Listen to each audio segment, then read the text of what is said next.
है। भक्ति तरुणी है लेकिन ज्ञान वैराग्य शिथिल है। आज इसलिए भक्ति मां रुदन कर रही है। नारद जी ने कहा, देवी तुम चिंता मत करो, इनके बुढ़ापे को दूर करने के लिए हम इनको सुंदर कथाओं का रसपान कराएंगे। अभी उपाय करते हैं। नारद जी ने सुंदर गीता पाठार मोहर मोहर गीता पाठ सुनाया। महाभारत ग्रंथ महाराज श्रवण कराया, वेद के मंत्र श्रवण कराए। 1 मिनट के लिए तो उठे, चेतन अवस्था में आए, लेकिन फिर सो गए। अब तो भक्ति मैया रोने लगी है, हे राम अब क्या होगा मेरा। ये तो पुनः गिर गए जमीन पर। अगर इनका बुढ़ापा दूर नहीं हुआ तो अपने प्राणों को मैं त्याग दूंगी। नारद जी से प्रार्थना किया है, इदम स्थानम परित्यज्यम विदेशे गम्यते मयः। अगर आप मेरे इन दोनों पुत्रों को आज चेतन नहीं किए तो मैं यहां से चली जाऊंगी। आज बड़ी दुखी हैं, विलाप कर रही हैं भक्ति मां। पुत्रों के जीवन में संकट है। नारद जी ने कहा, इनकी चेतना किस चीज से मैं चैतन्य इनको करूं, क्या चीज इनको जो है मैं नहीं सुनाया है। बड़े बड़े ग्रंथों का सार तत्व तो मैंने रख दिया, फिर भी मूर्छित हैं, बड़े व्याकुल हुए हैं आज नारद जी। नारद जी कोई साधारण संत नहीं है, ये संता हैं। संत से भी बड़ी पदवी संता की होती है। श्री रामचरितमानस में 2 ही संता हुए हैं महाराज। कितने? 2 ही। कि नारद देखा बिकल जयंता, नारद देखा बिकल जयंता, नारद देखा बिकल जयंता, नारद देखा बिकल जयंता। लागी दया को मल चित संता, लागी दया को मल चित संता, लागी दया को मल चित संता, लागी दया को मल चित संता। नारद जी संता हैं। आज हृदय दुखी हो गया। आकाशवाणी हुई। आकाशवाणी ने कहा, सत्कर्म सोच को नूनम ज्ञान यज्ञ स्मृतो बुधे, श्रीमद्भागवतालापः सतुगीतः सुकादिभिः।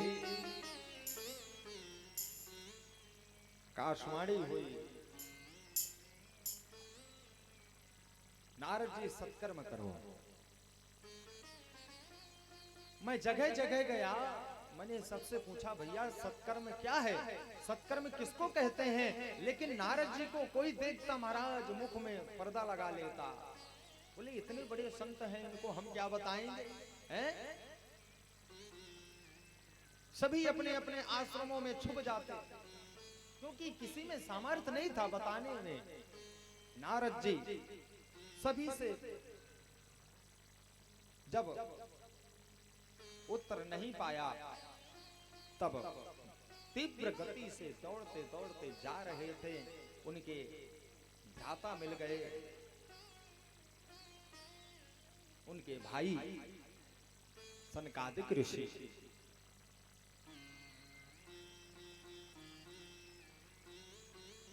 सनकादिक ऋषियों ने कहा, बड़े व्याकुल हो।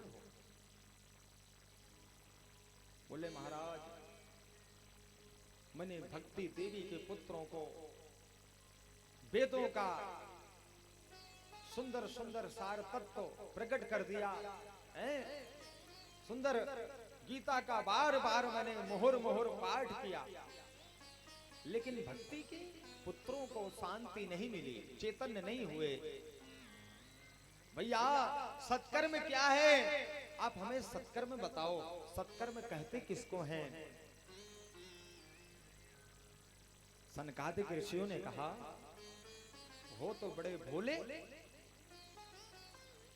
नारद जी, सत्कर्म नहीं जानते हो। सत्कर्म क्या है? बोले सत्कर्म ही तो श्रीमद् भागवत है, भागवत सुनाओ। बोले महाराज भागवत से बढ़कर तो वेद हैं, मैंने वेदों के सार तत्व को, मर्म को श्रवण कराया।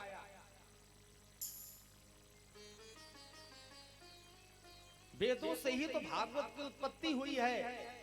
महाराज मैंने महाभारत जैसा ग्रंथ श्रवण कराया, तो फिर भागवत में ऐसा क्या है? बोले नारद जी बात ऐसी है, जो वृक्ष में स्वाद नहीं होता वो वृक्षों के फल में होता है। वृक्ष को अगर हम चबाने जाएंगे, खाने जाएंगे, बत्ती से नीचे आ जाएगी। बोलो जय श्री कृष्ण। तो फिर आनंद किस में आता है? जो वृक्षों में फल होता है, फल को ग्रहण करने में आनंद आता है। बोले वेद तो वृक्ष हैं, और इसी वेद रूपी कल्प वृक्ष का पका हुआ फल श्रीमद् भागवत है। रस ही रस भरा हुआ है इसमें, गुठली छिलका नहीं है महाराज।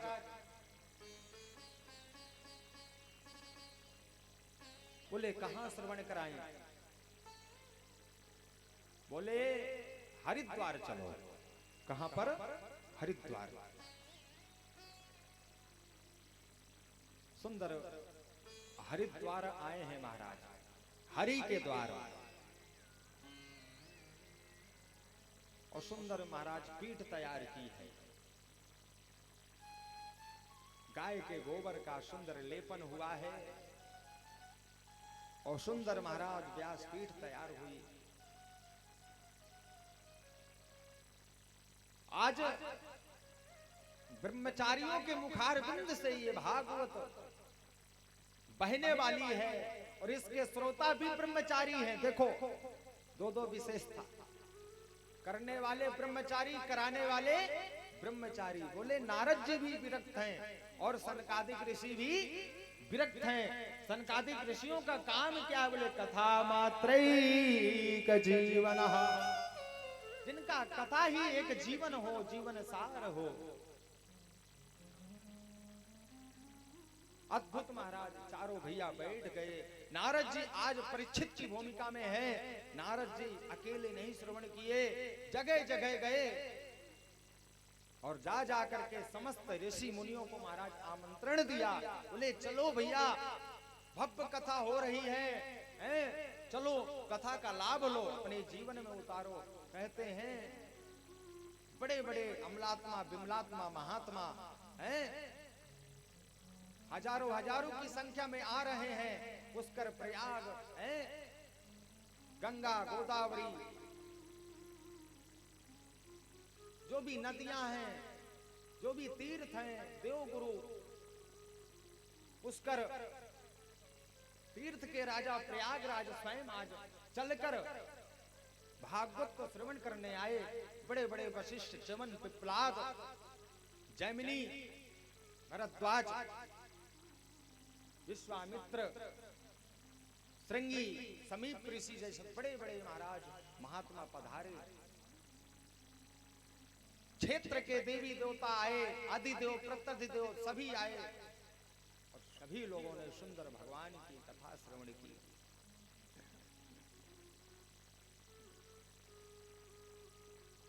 नारद जी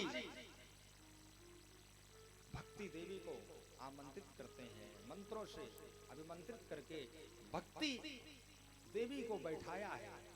क्योंकि करवा किस लिए रहे हैं? कारण कारण भक्ति माता के लिए नारद जी ये यज्ञ रखे हैं कि भक्ति का उद्धार हो।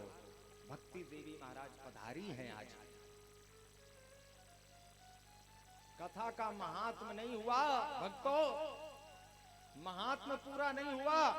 ताता थैया करके उनके जो वृद्ध पुत्र थे ना, ज्ञान वैराग्य, नाचते नाचते कहां आ गए? बोले हरिद्वार आ गए।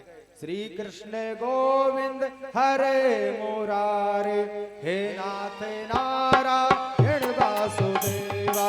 श्री कृष्ण गोविंद हरे मुरारे, हे नाथ नारायण वासुदेवा। श्री कृष्ण गोविंद हरे मुरारे, हे नाथ नारायण वासुदेवा। ओ श्री कृष्ण गोविंद हरे मुरारे, हे नाथ नारायण वासुदेवा। हे नाथ नारायण वासुदेवा। हे नाथ नारायण वासुदेवा। हे नाथ नारायण वासुदेवा। हे नाथ नारायण वासुदेवा। हे नाथ नारायण वासुदेवा। हे नाथ नारायण वासुदेवा। श्री कृष्ण गोविंद हरे मुरारे, हे नाथ नारायण वासुदेवा। हे नाथ नारायण वासुदेवा। हे नाथ नारायण वासुदेवा। सुंदर ताता थैया करते नाचते हुए ज्ञान वैराग्य महाराज आज चैतन्य हो गए। कथा का महात्म क्या हुआ? भक्ति देवी प्रकट हो गई, भगवान प्रकट हो गए। भक्ति देवी ने चरणों को पकड़ लिया है और कहा महाराज आज मैं धन्य हो गई। आज मेरे पुत्रों का आपने बुढ़ापा दूर किया।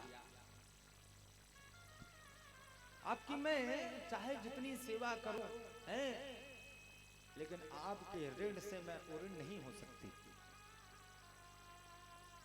मेरा स्थान कहाँ है?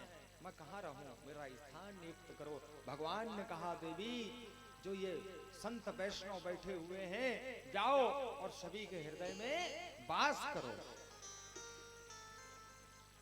भक्ति देवी सभी के हृदय में महाराज वास करती हैं।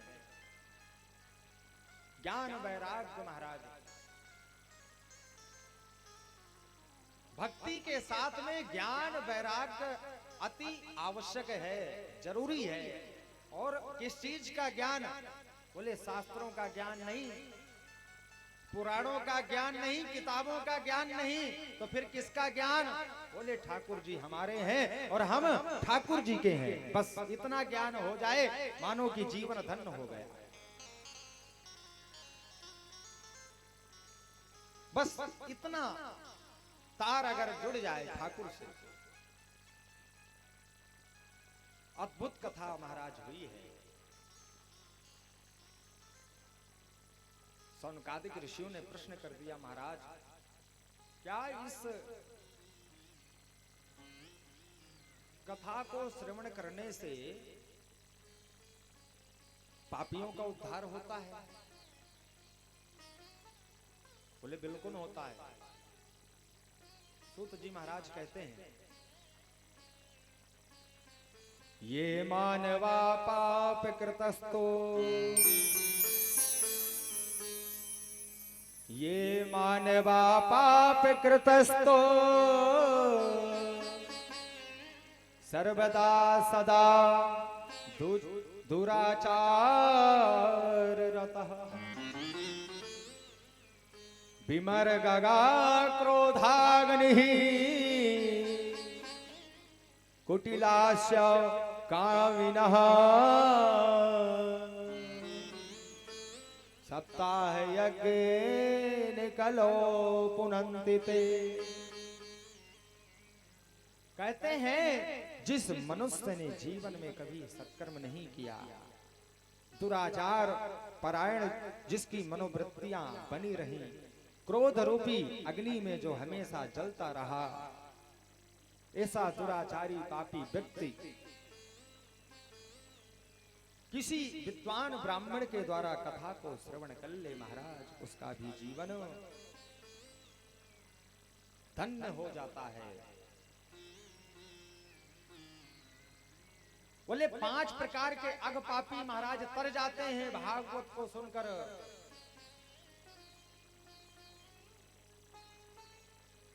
जो पाप करते करते जिनकी मृत्यु हो जाती है, अकाल मृत्यु, और वो भूत प्रेत बन जाते हैं, निशाचर की योनि में हो जाते हैं। कहते हैं महाराज, अगर वह जातक के नाम से भागवत अगर कराई जाए, निश्चित रूप से महाराज उसका उद्धार हो जाता है। बड़े से बड़े पापी तर जाते हैं भागवत को सुन करके। कहते हैं जीवन में अगर भगवान ने अगर आपको थोड़ा बहुत भी धन दिया है ना, तो भागवत जरूर करवाओ। गर्व होगा आपके पितरों को कि देखो आज हमारे कुल में कोई ऐसा व्यक्ति हुआ है जो हमको भागवत सुना रहा है। हमारे पितरों को बहुत कष्ट होता है, न जाने कौन सी योनि में भटकते हैं, और कहते हैं भक्तों योनियां बहुत होती हैं, बहुत कष्ट होता है, लेकिन उनके निमित्त में महाराज हम रुपए की वजह से उनको हम भागवत नहीं सुनवा सकते। डर जाते हैं इतना खर्चा लगेगा। भक्तों ये खर्चे से कभी भागवत नहीं होती है, ध्यान कर लेना। भागवत तो भावना से होती है। बोलो जय श्री कृष्ण। भाव बनाइए और अपने पितरों के निमित्त में अवश्य करिए। तो ठाकुर जी ने आप सभी लोगों को ऐसा सुंदर यह अवसर प्रदान किया है कि भगवान ने ज्यादा धन नहीं दिया, तो चलो सामूहिक सभी मिल करके सुंदर भगवान की कथा करावे। उसमें भी पितरों का उद्धार होता है, शांति मिलती है पितरों को। घर में जो कलह होता है वो कलह नहीं होता, पितृ दोष नहीं बनता। भगवान ने धन नहीं दिया, कोई बात नहीं, सामूहिक यज्ञ में सम्मिलित होकर के संकल्प के साथ में 7 दिन तक भगवान की कथा को श्रवण करो। मैं गारंटी के साथ में कहता हूं आपके घर में आनंद आ जाएगा महाराज, कभी पितृ दोष नहीं होगा। सामूहिक में थोड़ा थोड़ा सभी का सहयोग हो जाता है और सुंदर कथा संपन्न हो जाती है। पर्सनल कराएं, उसमें खर्चा होता है। तो आप सभी लोगों का परम सौभाग्य है, आप बड़भागी हैं कि सुंदर ये सामूहिक कथा तो सुंदर पावन पवित्र भूमि में प्रवाहित हो रही है। जीवन में महाराज अवश्य भागवत सुननी चाहिए। कैसा भी पापी हो भागवत को सुनकर तर जाता है। ऋषियों ने कहा कोई प्रमाण है? बोले हमारे पास एक प्रमाण है। तुंगभद्रा तटे पूर्व कि तुंगभद्रा तटे पूर्वम मभूत्पत्त्या न मुक्तमम यत्र वर्णः स्वधर्मेण सत सत कर्म तत्परा सत सत कर्म सत्परा। भक्तों, तुंगभद्रा नदी के तट पर एक उत्तम नगर था। सभी संभ्रांत लोग उसमें वास करते थे। उसी नगर में एक विद्वान ब्राह्मण महाराज जिनका नाम था आत्मदेव। ये प्रमाण दे रहे हैं कि भागवत को सुनकर धुंधकारी जैसे प्रेत जब तर सकते हैं तो हम और आप महाराज साधारण हैं? हमारे पितरों का उद्धार कैसे नहीं हो सकता है? हमारे भी पित्र और हम स्वयं तर सकते हैं इस भागवत को सुनकर। यहाँ पे प्रमाण दिया है धुंधकारी की कथा को श्रवण कराकर। बोले उस सुंदर नगर में आत्मदेव नाम के ब्राह्मण थे, सूर्य के समान तेजवान। त्रिकाल संध्या करते मस्तक पर महाराज चंदन लगाते, शिखा सूत्र धारण करके रखते, यज्ञोपवीत धारण करके रखते और त्रिकाल संध्या करते, गायत्री मंत्र का जाप करते। मस्तक पर चमक महाराज, भगवान का दिया हुआ सब कुछ था, लेकिन उनके घर में किसी चीज का अगर अभाव था ना, वो पुत्र का अभाव था। बोले उनके घर में पुत्र नहीं था। ब्राह्मण अद्भुत है महाराज। आत्मदेव किसको कहते हैं? आत्म देवत्व दर्शन, जिसने अपने आत्मा में भगवान का दर्शन कर लिया। अद्भुत हैं आत्मदेव जी।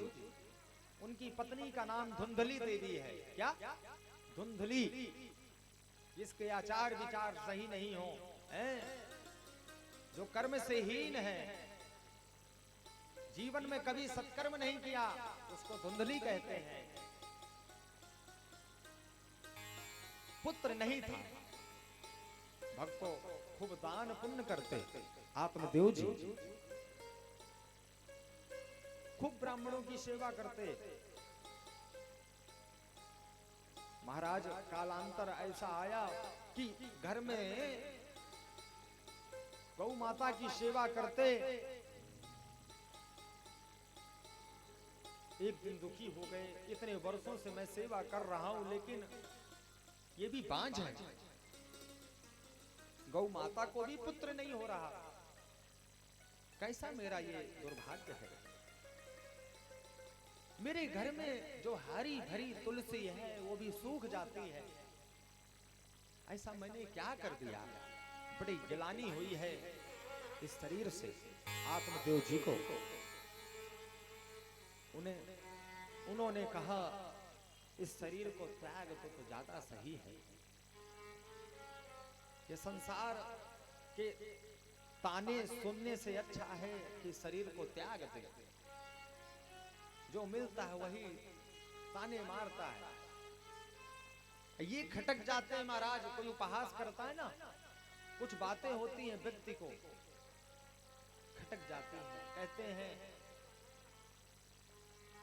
बाणों का घाव तो महाराज भर जाता है, लेकिन बाणी का घाव कभी नहीं भरता। बाणी ऐसी बोलो महाराज कि व्यक्ति इंतजार करे कि ये व्यक्ति कब बोले। ऐसा ना हो कि आपके वाणी को क्लोज करने का इंतजार कर रहा हो, कब शांत हो जाएगा। वाणी ऐसे बोलो कि सुनने के लिए लालायित हो।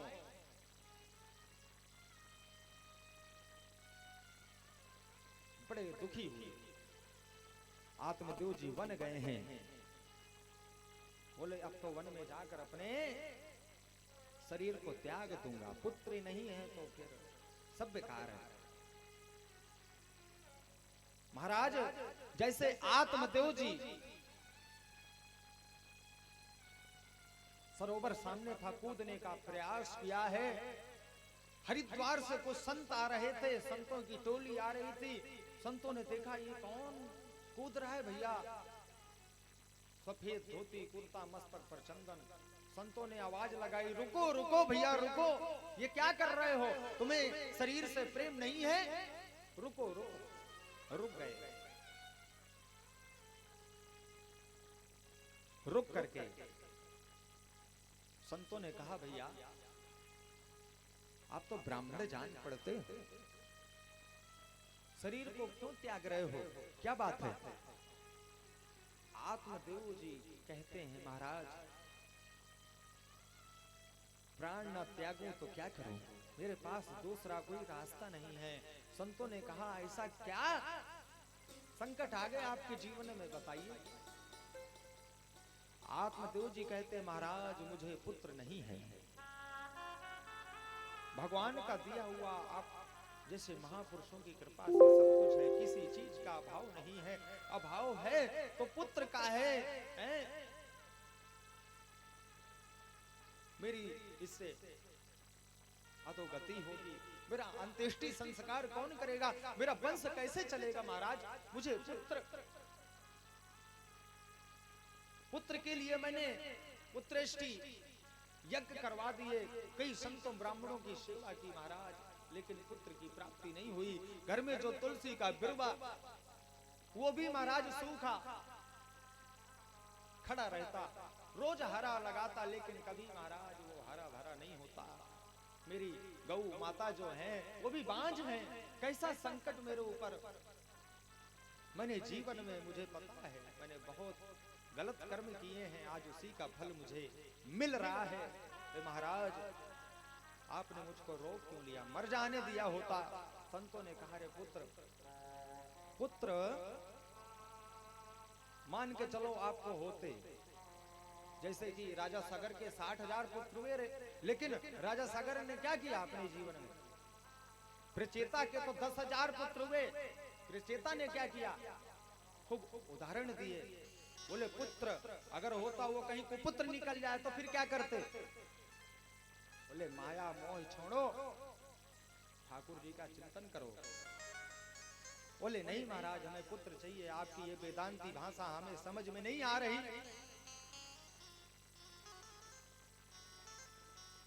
बोले कर्माबाई को देखो, मीराबाई को देखो, हैं कैसे भक्ति में डूब जाती महाराज ठाकुर जी की, ऐसे डूब जाओ। बोले महाराज मेरी भाग्य की रेखा तो देखो पहले। संतों ने भाग्य की रेखा देखा महाराज, 7 जन्मों का योग नहीं था पुत्र का। बोले आपके तो 7 जन्मों का महाराज योग नहीं है, अब तो महाराज 10 गुना और ज्यादा धड़कन बढ़ गई। बोले महाराज अब क्या होगा, बोले महाराज कुछ भी हो हमें पुत्र चाहिए, अगर आप पुत्र नहीं दिए ना तो मैं आपके इन्हीं चरणों में अपने प्राणों को त्याग दूंगा। संतों ने कहा रे आए थे हरि भजन को ओटने लगे कपास। सुंदर तो हम भजन करते करते हरिद्वार से अयोध्या धाम जा रहे थे, ये आपद हमारे सामने अच्छी आई।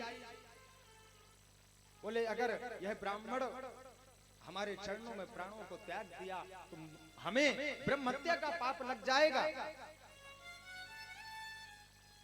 और ब्रह्म हत्या का पाप अगर लग गया तो उसका परिणाम बहुत बुरा होगा। बोले ऐसा करो हम आपको एक फल देते हैं और ये फल ले जाकर के अपने पत्नी को खिला दो, ठाकुर जी की कृपा से पुत्र रत्न की प्राप्ति होगी। क्योंकि संत जानते थे कि बिना पुत्र लिए बिना नहीं जाएगा, पुत्र रोग लग चुका है। बोले भगवान पर विश्वास रख के अपनी पत्नी को फल खिला देना, पुत्र होगा।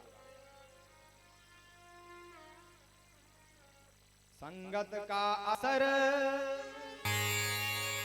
बड़ा अनमोल होता है, संगत हो अगर साधु की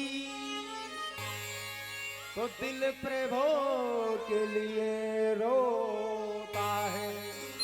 संगत हो साधु की। आइए एक भजन के साथ। संतन के संग लाग रे तोरी अच्छी बनेगी, संतन के संग लाग रे तेरी अच्छी बनेगी। हो अच्छी बनेगी तेरी बिगड़ी बनेगी, अच्छी बनेगी तेरी बिगड़ी बनेगी।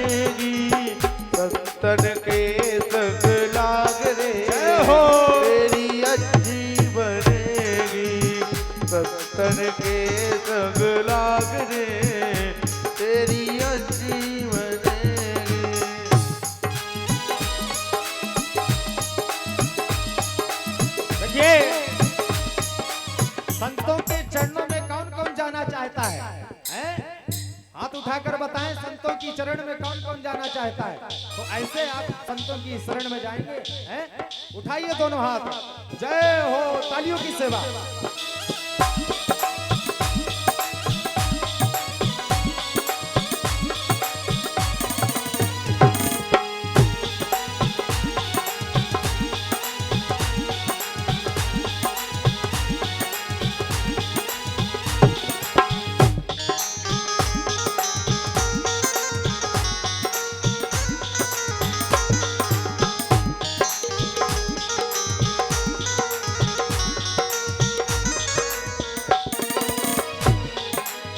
प्रभु जी की बन गई, प्रहलाद जी की बन गई, प्रभु जी की बन गई, प्रहलाद जी की बन गई, प्रभु जी की बन गई भैया, प्रहलाद की बन गई, प्रभु जी की बन गई, प्रहलाद की बन गई। हरे कीर्तन में लाग रे, जय हो, हरि कीर्तन में लाग रे, तेरी अच्छी बनेगी, सत्तन के संग लाग रे, तेरी अच्छी बनेगी।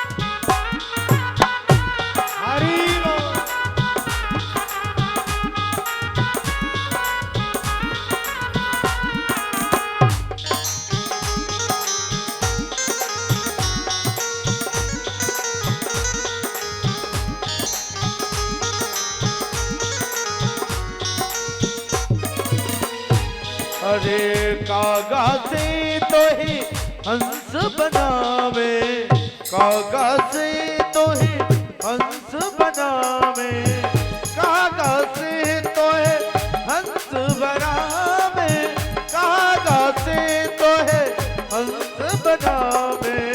मिट जाए, मिट जाए, मिट जाए दिल के दाग रे, तेरी अच्छी बनेगी, सत्तर के संग लाग रे, तेरी अच्छी बनेगी।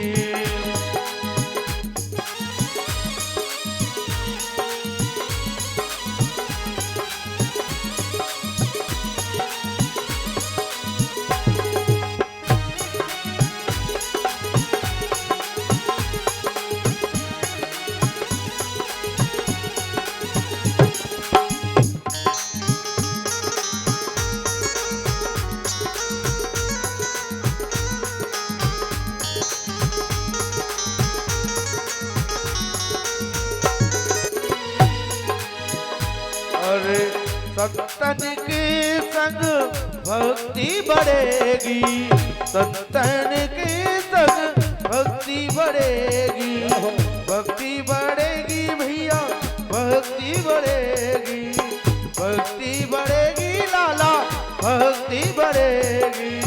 राम राम चरण अनुराग रे, राम चरण अनुराग रे, तेरी अच्छी बनेगी, सत्तन के संग लाग रे, तेरी अच्छी बनेगी।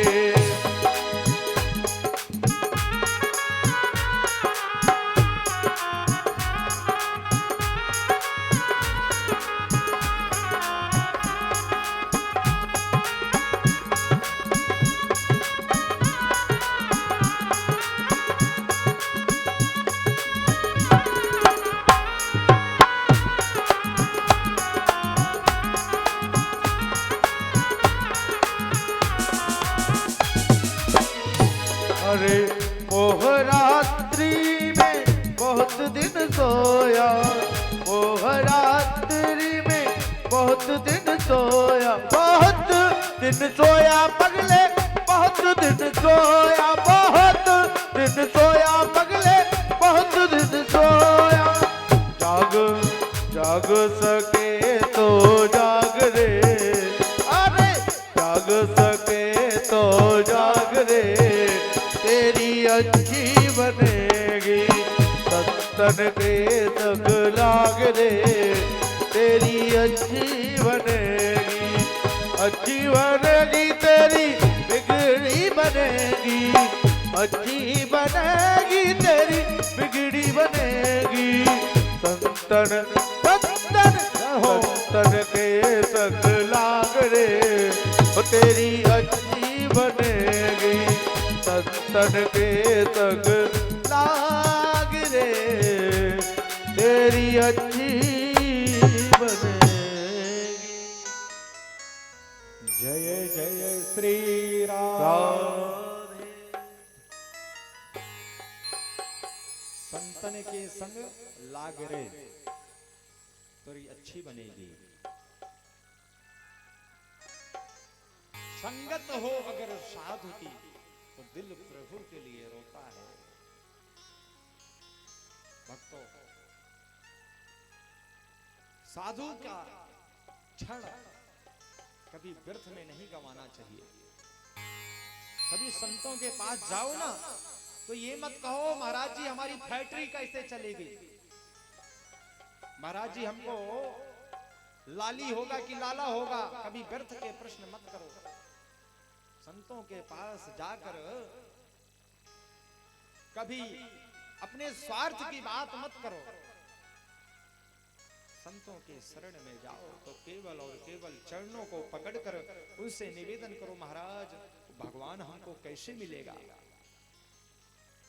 वो नंद नंदन यशोदा नंदन ठाकुर जी हमारे हमको कैसे सुलभ होंगे। भगवान के प्रति अगाध प्रेम होना चाहिए। प्रेमी तो नहीं होता भगवान के प्रति हमको, हम स्वार्थी हैं। घर में जाकर जब हम लोग शाम को प्रसादी बनाते हैं ना, तो जो घर के बड़े बुजुर्ग होते हैं उनसे पूछते हैं, ओ जी आज क्या बनाए प्रसाद में बताओ। कभी भगवान से पूछे हो जाकर कि प्रभु आपको क्या प्रसाद पवाए, यही तो प्रेम नहीं है। कभी भगवान के मन का बना दिया करो भाई। दिखावटी प्रेम है, संकट आ गया भगवान के मंदिर गए प्रार्थना किया है, ठाकुर जी रक्षा करो बचाओ, अब तो आपका ही सहारा है। सुख का जैसे क्षण आया उसको भूल जाते हैं। विषम से विषम परिस्थिति में भगवान को नहीं भूलना चाहिए। भक्तों कहते हैं क्षण भंगुर जीवन की कलिता, कल प्रात को जाने खिनी न खिनी, मलयागिरी की सुच शीतल मंद, सुगंध समीर चली न चली, कली काल कुठारन ये फिरता, तन नम्र में चोटे झिली न झिली, भजले हरि नाम हरि रसना, फिर अंत समय पे हिली न हिली, भजले हरि नाम हरि रसना, फिर अंत समय पे हिली न हिली। अभ्यास बना लो जीवन में, कल का किसी का कोई भरोसा नहीं है। भक्ति का ऐसा अभ्यास बनाओ कि अंत समय ठाकुर जी का नाम जिह्वा में बना रहे और हम हंसते हंसते अलविदा हो जाएंगे। कबीरा जब पैदा हुए जग हंसे हम रो, करनी कुछ ऐसी करे चलो, हम हंसे जगरो। संसार में ऐसा कुछ कर जाओ कि तो आंसू संसार वाले आपके नाम के बहाए, कुछ ऐसा कर जाओ कि आपका नाम अमर रहे। कभी भार मत बनना, कभी किसी का जीवन में खंडन नहीं करना। कहते हैं जो गौ ब्राह्मण संत है, वेद की जो निंदा करता है, धर्म का जो विरोध करता है, कहते हैं उसको षष्ठी वर्ष सहस्त्राणी भिष्टायाम नरके कृमि। कहते हैं उसको 60,000 वर्षों तक भिष्टा का कीड़ा बनना पड़ता है। ये वेद में लिखा हुआ है कि षष्ठी वर्ष सहस्राणी भिष्टायाम नरके कृमि। अरे हम धर्म का सपोर्ट नहीं कर सकते तो विरोध भी मत करना, जीवन में बहुत बड़ा अपराध हो जाएगा। आज हमें समझ में नहीं आ रहा, हम पाप के ऊपर पाप करते जा रहे हैं, लेकिन कल जब परिणाम भोगना पड़ेगा पता चलेगा। पाप करने से डरना चाहिए और जीवन में सत्कर्म खूब करना चाहिए। भक्तों, जीवन में जितना सत्कर्म रहेगा उतना ही आनंद आएगा। भक्तों, जैसे आप सभी को विदित है कि परीक्षित की भूमिका में यहां हमारे श्रीमान जी दशरथ जी पीटीआई साहब गुर्जर परिवार से हैं, लेकिन अद्भुत निष्ठा। सभी भक्तों से संपर्क हुआ, बोले महाराज परीक्षित तो वही बन जाए तो उचित रहेगा, क्योंकि पुरुषों के पास काम नहीं है ज्यादा, समय कम है, काम ज्यादा है। इसमें तो वही बैठ सकता जो 7 दिन तक समय दे सके। हमने कहा रिटायर्ड हैं अपने पद से, और जब सभी लोगों ने कहा महाराज बहुत बढ़िया रहेगा, तो परीक्षित की भूमिका में इनको बैठाया गया है। और आप सभी कॉलोनी वासियों के सहयोग से यज्ञ ये रखा गया है, ये सभी का यज्ञ है। परीक्षित तो एक ही होता है और 7 दिन के 7 जजमानों का यहाँ पर प्रस्ताव रखा गया है। जैसे आज के हमारे मुख्य यजमान तो है ही हैं, जैसे हमारे ब्राह्मणों की प्रसादी आज हमारे भैया कृष्ण कुमार जी, माता जी बैठी हुई है कुर्सी में परीक्षित जी के यहाँ। अच्छा, आज हमारे परीक्षित जी के यहाँ प्रसाद है और कल का प्रसाद उनके तरफ से होगा। हमारे जो कलाकारों का, ब्राह्मणों का जो प्रसाद है और कल का जो पूजन है वो हमारे भैया कृष्ण कुमार जी करेंगे। और परसों की जो श्रृंखला में नाम आएगा आपको बताएंगे, क्योंकि ये पूरे कॉलोनी का यज्ञ है, ये किसी एक का नहीं है।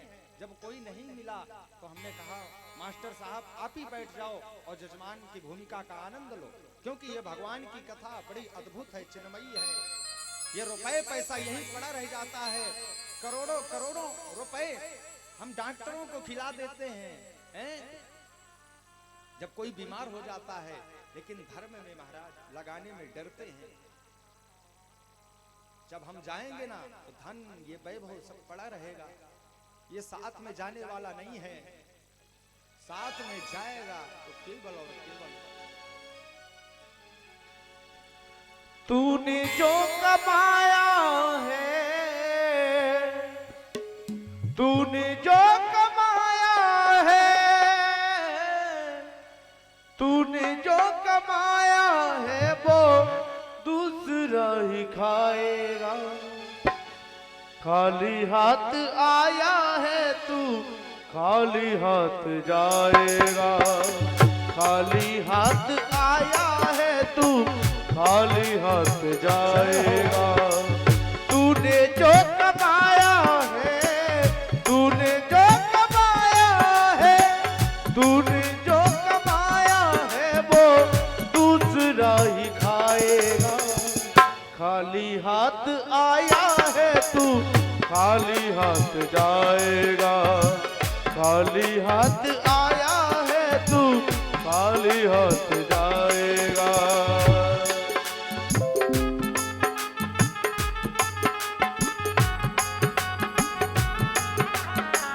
जय हो।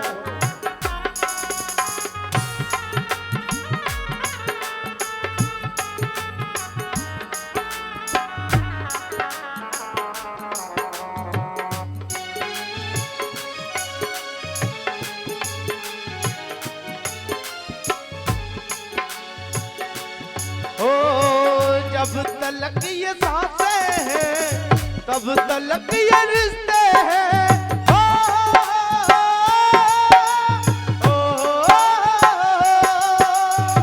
जब तलक ये सांसें हैं तब तलक ये रिश्ते हैं। सांस जिस घड़ी टूटी, सांस जिस घड़ी टूटी ये रिश्ता टूट जाएगा। तूने जो कमाया है वो दूसरा ही खाएगा। क्योंकि जब तक हमारे पैसे में पैसा रहता है तो चार दोस्त यार बन जाते हैं, और जब हमारे पास कुछ नहीं होता है तो पड़ोसी भी आकर के ये नहीं पूछता है कि तुमने खाना खाया या नहीं खाया। इसीलिए मतलब कि इस दुनिया में कौन किसका होता है, और धोखा वही देता है यारो जिस पर भरोसा होता है। जय हो। कि बेटा भी हक निभाएगा तो केवल अग्निदान तक, और पत्नी भी हक निभाएगी तो केवल मकान तक। बेटा हक निभाएगा अग्निदान तक, और बेटी हक निभाएगी केवल मकान तक, और बेटी भी हक निभाएगी तो केवल कन्यादान तक, और दोस्त यार भी साथ निभाएंगे तो केवल शमशान तक।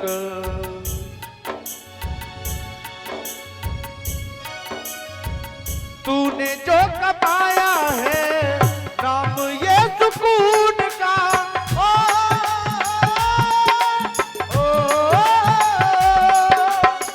तूने जो कमाया है ये नाम जो सुकून का। बाद मरने के तुझको, बाद मरने के तुझको वो राम याद आएगा। तूने जो कमाया है वो दूसरा ही खाएगा। तूने जो कमाया है, तूने जो कमाया है, तूने जो कमाया है वो दूसरा ही खाएगा। खाली हाथ आया है तू खाली हाथ जाएगा। बोलिए भक्त वत्सल भगवान की जय हो। जय जय श्री राधे। भक्तों, खाली हाथ आया है खाली हाथ जाएगा। अद्भुत प्रस्तुति रही हमारे भैया राम जी की। इनका नाम राम है, और जैसा नाम वैसा काम। राम शब्द की महाराज अद्भुत महिमा है। कहते हैं कि राम शब्द जो कहते हैं ना, वो कभी डूबते नहीं हैं, कभी अरजते नहीं है, फंसते नहीं है। विषम से विषम परिस्थिति में महाराज ठाकुर जी उनको सामने मिलते हैं। वो तैरते तैरते भी डूब गए, जिसको खुद पे गुमान था। वो तैरते तैरते डूब गए, जिसको खुद पे गुमान था। वो डूबते डूबते तर गए ठाकुर, जिस पे तू मेहरबान था। ठाकुर जी जिसके ऊपर मेहरबान हो जाए, कहना क्या। कहते हैं रा कहने से मुख का ढक्कन खुलता है और मां कहने से ढक्कन बंद हो जाता है। कह के देखिए, रा कहने से मुख का ढक्कन खुल जाएगा और मां कहने से बंद हो जाएगा। इसका मतलब बोले रा कहने से हमारे जो शरीर में काम क्रोध मद लोभ बैठा हुआ है, ईर्षा द्वेष राग जो है वो निकल कर भगता है। और मां कहने से मुख इसलिए बंद हो जाता है कि गए हुए पाप वापस ना आए। बोलो राधे राधे। इसलिए राम राम का अभ्यास बना लो जीवन में।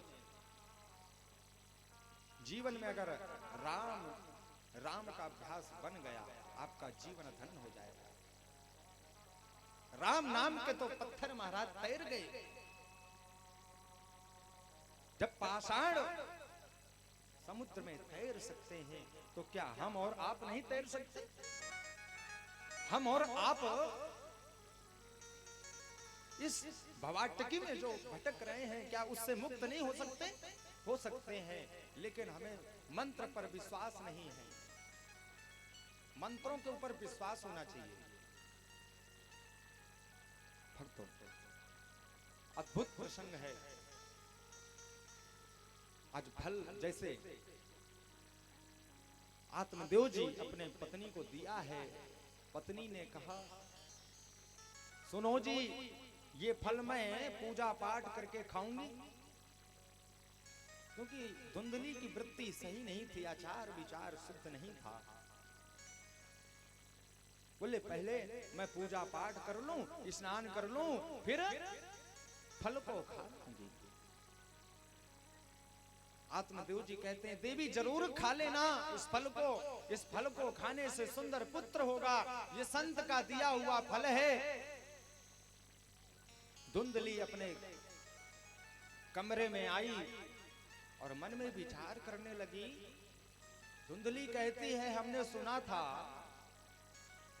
सुखदेव जी महाराज अपने मात्र गर्भ में 12 वर्ष तक रहे हैं, और कहीं हमारे गर्भ में 2-3 साल भी टिक गया ना तो तदापि मरणम भवेत, मैं तो मर जाऊंगी, किसी काम की नहीं रहूंगी।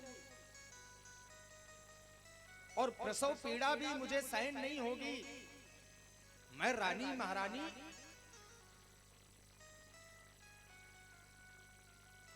कहीं घर में अगर आग लग गई तो सब तो भग जाएंगे, मैं कैसे भगूंगी? मैं तो गर्भवती रहूंगी, तो कैसे भग पाऊंगी? और मेरे घर का कामकाज ये जो है ये कौन करेगा? फिर उतने में उसकी पड़ोसन आ गई। बोली बहना क्या बात है? ले मैं क्या बताऊं, मेरे पति देव कहीं से फल लेकर आए हैं और कहते हैं फल को खाने से पुत्र हो जाएगा। क्या पुत्र होता है फल को खाने से? पड़ोसन वाली बहन ने कहा देवी आपके पति देव ने ऐसा कहा है, आश्वासन दिया है, तो पुत्र हो भी सकता है। संत इस सृष्टि के आधार है और उनका कभी वचन मिथ्या नहीं होता। खा लो। बोले नहीं बहना, मैं फल को अगर खा लिया, गर्भवती हो गई, तो मैं घर गृहस्थ के काम काज नहीं कर पाऊंगी। बोले अपनी नंद को बुला लेना। बोले मेरी नंद तो महाचुट्टी है 3 दिन में तो पूरा घर साफ करके चली जाएगी।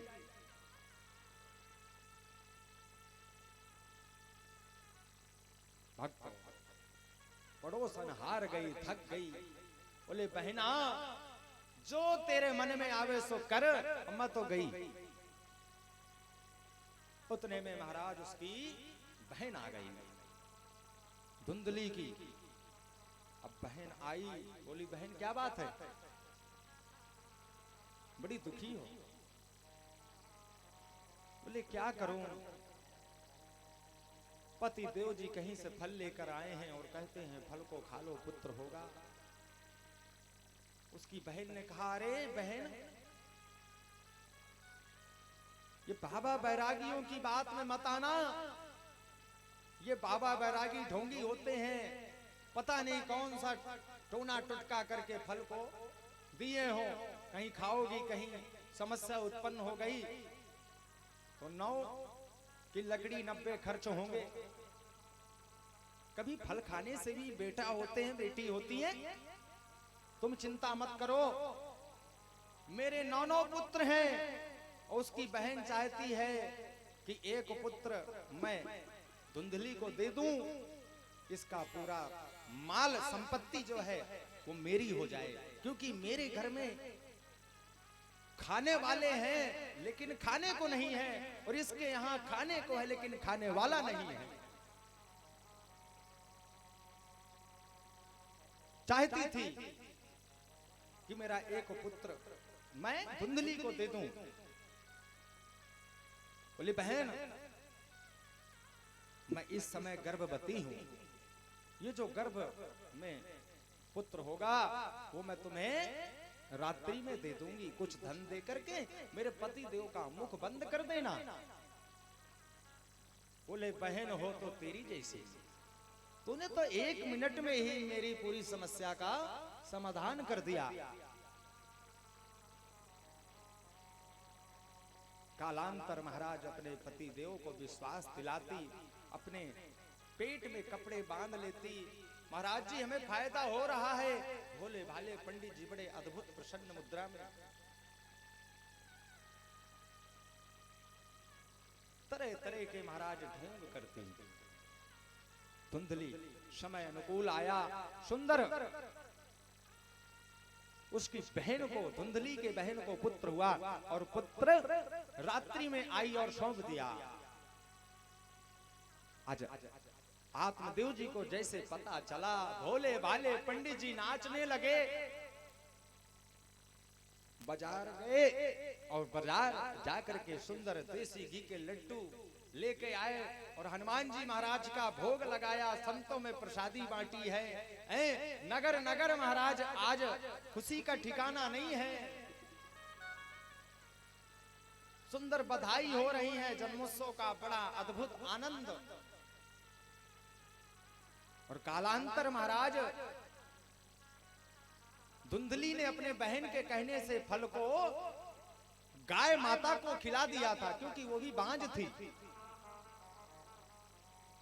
चमत्कार हो गया, गाय के गर्भ से महाराज आज पुत्र का प्राकट्य हुआ है। गांव में देखने वालों की भीड़ लग गई, देखो भगवान देता है तो छप्पड़ फाड़ कर देता है, पहले तो कुछ नहीं था, आज गौ माता को भी पुत्र हो गया। सुंदर कपोल बालक महाराज क्या कहना है। फल का चमत्कार देखिए, संतों के वाणी में कितनी शक्ति होती है, संतों का कभी वचन मिथ्या नहीं होता।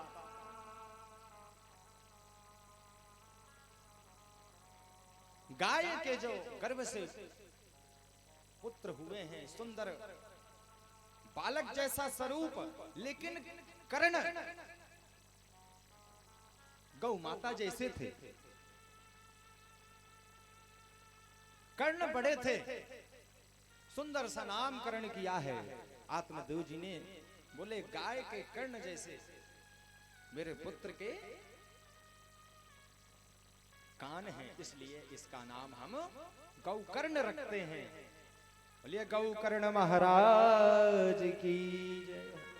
सुंदर सा अपने पुत्र का नाम सोच रहे थे, उतने में धुंधली जी आई हैं। धुंधली जी ने कहा नाजी कष्ट 9 महीना हमने झेला है, नाम हम ही रखेंगे। पंडित जी ने कहा ठीक है आप ही रख लो। बोले मेरी इच्छा से मुझे ऐसा लगता है अद्भुत नाम ही रखूं अपने पुत्र का, क्योंकि मैं नामकरण करूं, मेरी सेवा करेगा, मेरे से प्रेम करेगा। सुंदर सा नाम सोच रही है। बोली कोई नाम नहीं सूझा महाराज धुंधली को। बोली मेरा नाम धुंधली, तो मेरे बेटे का नाम धुंधकारी होना चाहिए। ऐसी कोई माँ है जगत में जो अपने पुत्र का धुंधकारी नाम रखे? धुंधकारी नाम रख दिया महाराज। कालांतर आगे एक विख्यात हुए गोकर्णा पंडितो ज्ञानी धुंधकारी महाखलः। गौकर्ण जी महाराज जितने बड़े होते गए उतने ही विख्यात होते गए। बड़े कर्मकांडी त्रिकाल संध्या महाराज करते गौकर्ण जी महाराज। और धुंधकारी जितना बड़ा होता गया उतना अत्याचार पापाचार करता गया। खल वृत्ति हो गई।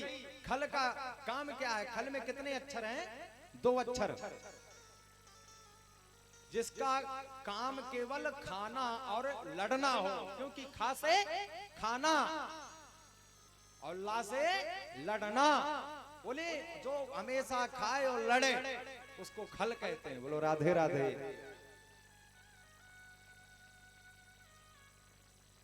भक्तों, कथा को विराम नहीं करेंगे क्योंकि समय का अभाव हम सभी को है, और अभी माताओं को भी जल्दी है, क्योंकि अब तो दूध को समय है गो ना, दूबे को। हाँ, गौ दोहन बेला हो गई, हमें पता है। तो सभी से निवेदन भक्तों, कल ठीक 12 बजे से कथा आरंभ होगी। कितने बजे से? 12 बजे से। सभी माताएं बहनें संकल्प के साथ में भगवान की ये 7 दिवस कथा श्रवण करें अपने पितरों के निमित्त में। वास्तव में आपका जीवन, आपके पितरों का जीवन धन्य हो जाएगा। जिस संकल्प के साथ में आप कथा को श्रवण करोगे वो संकल्प आपका पूरा होगा। पुत्र प्राप्ति की कामना से भागवत सुनोगे तो पुत्र की प्राप्ति होगी। स्वस्थ होने की कामना से भगवान की कथा श्रवण करोगे तो स्वस्थ हो जाओगे। मुक्ति चाहिए, मुक्ति भी मिल जाएगी। और भक्ति चाहिए, भक्ति चाहिए भगवान की, तो भक्ति भी मिल जाएगी। और धन चाहिए तो धन भी मिल जाएगा। क्योंकि ये तो राधा रानी का दरबार है साहब। 7 दिन तक ये दरबार रहेगा और अद्भुत अनेक प्रसंग आएंगे, बड़ा आनंद आएगा। भक्तों, कल ठीक 12 बजे आप सभी पधारें और एक को साथ में लेकर और आए, बड़ा आनंद आएगा। उसका 10 गुना फल आपको मिल जाएगा, ऐसा ग्रंथों में लिखा हुआ है। बोलो जय श्री कृष्ण। तो भक्तों, नियम ये है